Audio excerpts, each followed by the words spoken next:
अभिवादन स्वीकार कीजिए दीपक वाजपेयी का। आप देखना शुरू कर चुके हैं बुंदेलखंड टाइम्स।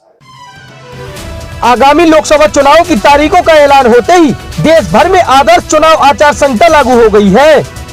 भारत निर्वाचन आयोग द्वारा चुनावों की तारीख घोषित किए जाने के बाद बुंदेलखंड के महोबा में जिलाधिकारी और पुलिस अधीक्षक ने प्रेस वार्ता कर निर्वाचन कार्यक्रमों की रूपरेखा बताई। साथ ही जिले में निष्पक्ष व पारदर्शी चुनाव कराने की बात की और मतदान के दौरान मतदाताओं को दी जाने वाली सुविधाओं के बारे में भी बताया। आपको बता दें कि 7 चरणों में होने वाले आगामी लोकसभा चुनाव की तारीखें आज चुनाव आयोग ने घोषित कर दी है। हमीरपुर महोबा लोकसभा सीट पर 5वें चरण में 20 मई को मतदान होगा, जिसके बारे में डीएम मृदुल चौधरी ने प्रेस वार्ता कर मतदान कार्यक्रमों की रूपरेखा बताई। डीएम ने पत्रकारों से बात करते हुए कहा कि निष्पक्ष व पारदर्शी चुनाव कराने के लिए जिला प्रशासन प्रतिबद्ध है। उन्होंने बताया कि निर्वाचन आयोग ने 85 वर्ष से अधिक व विकलांग मतदाताओं के लिए पोस्टल बैलेट की सुविधा भी दी है। यदि ऐसे मतदाता मतदान केंद्र आने में असमर्थ है तो प्रशासन उनके घर जाकर बैलेट पेपर से मतदान कराएगा। डीएम ने राजनीतिक दलों से भी अपील करते हुए कहा कि मीडिया, सोशल मीडिया या अन्य जगह किसी पर निजी हमले करने से बचें।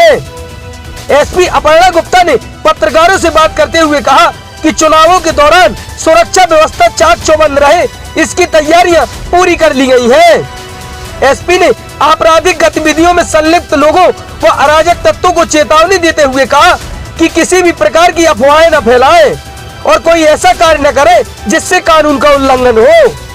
उन्होंने सभी से भय मुक्त होकर मतदान करने की अपील करते हुए सुरक्षा का भरोसा दिया।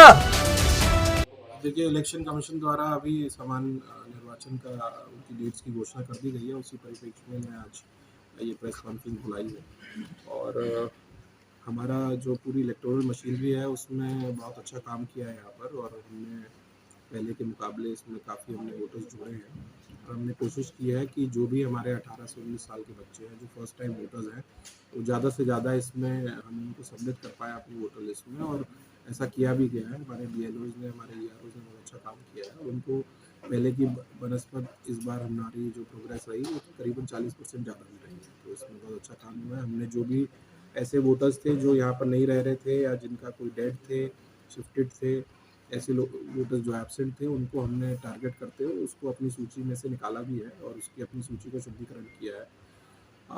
आज की जो हमारी ये प्रेस कॉन्फ्रेंस थी उसमें हमारा जो डेट्स हैं जो फाइनलाइज हुई हैं उसमें हमीरपुर 5वें चरण में है और उसमें हमारा जो इलेक्शन होगा वो 20 मई को होगा। उसके बारे में मैंने आपको अवगत कराया है। मेरा सभी से आपके माध्यम से जो हमारे यहाँ पर नागरिकगण हैं और जो हमारे इलेक्टर्स हैं उनसे मेरा निवेदन रहेगा और उनसे मैं ये चाहूँगा भी कि वो ज़्यादा से ज़्यादा इलेक्शन डे पर बाहर निकलें और अपना मतदान का प्रयोग करें और अपना जो योगदान है भारत की सरकार में उसको आप मतलब योगदान उसमें साझी कर पाएँ अपना योगदान। और मैं पॉलिटिकल पार्टीज से भी अपील करना चाहता हूँ कि आप जो इलेक्शन का जो पीरियड है उसमें संयम रखें और जो मर्यादा है इलेक्शंस की उसको मेंटेन करें, किसी पे पर्सनल अटैक्स ना हो उसकी हम उनसे रिक्वेस्ट करते हैं।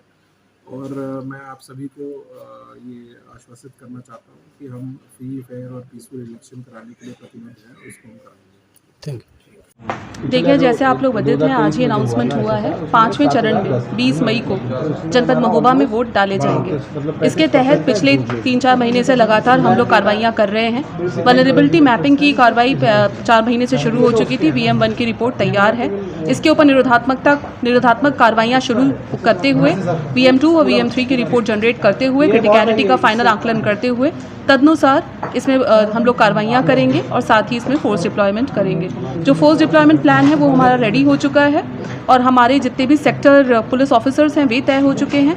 हमने एक नई चीज़ ये की है कि जितने भी सेंटर्स हैं उनमें हमने ICPC इंचार्ज पोलिंग सेंटर नामित किए हैं जो अपने उस सेंटर के लिए पूर्णतः रिस्पॉन्सिबल होंगे, जिसमें 30 बिंदुओं में उनके द्वारा फॉर्म भरा जा रहा है, जिसके अंदर वहाँ जो कोई भी हिस्ट्री शीटर्स हैं या कोई भी ट्रबल मेकर्स हैं या कोई भी इस तरह की पूर्व में तनाव रहे हैं सबका पंजीकरण वे कर रहे हैं और इस तरह से एक सेंट्रल डेटाबेस तैयार हो रहा है जिसका उच्चाधिकारियों द्वारा भी अवलोकन किया जा रहा है और कार्रवाइयाँ इसमें कराई जाएंगी।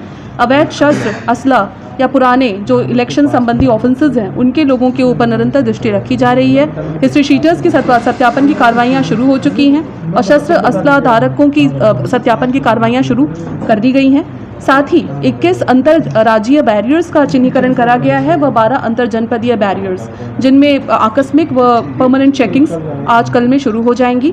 SST कल से चलनी शुरू हो जाएगी, जिसके साथ पुलिस फोर्स डिप्लॉय कर दिया गया है। साथ ही जितने भी सेंटर्स और बूथ हैं उनमें मेरे और DM सर द्वारा भी लगातार भ्रमण किया जा रहा है और जो भी मूलभूत उनकी कमियां हैं उनका लगभग पूरा उनको कंप्लीट करा लिया गया है। बहुत ही चंद दिनों में हमारे पास CAPF भी उपलब्ध हो जाएगी, जिसके थ्रू हम एरिया डोमिनेशन की कार्रवाइयाँ शुरू करेंगे और जितने भी हमारे संचार के साधन हैं और जितने भी हमारे मूवमेंट के बसेस वगैरह के रिक्वायरमेंट है सबका आकलन करते हुए पूरा एक डिप्लॉयमेंट प्लान हमारे द्वारा रेडी कर दिया गया है। इस तरह से हम आगामी चुनावों के लिए पूर्णतः पुलिस की तैयारियाँ हमारी सुनिश्चित कर ली गई हैं और लगातार इसमें कार्रवाई की जाएगी।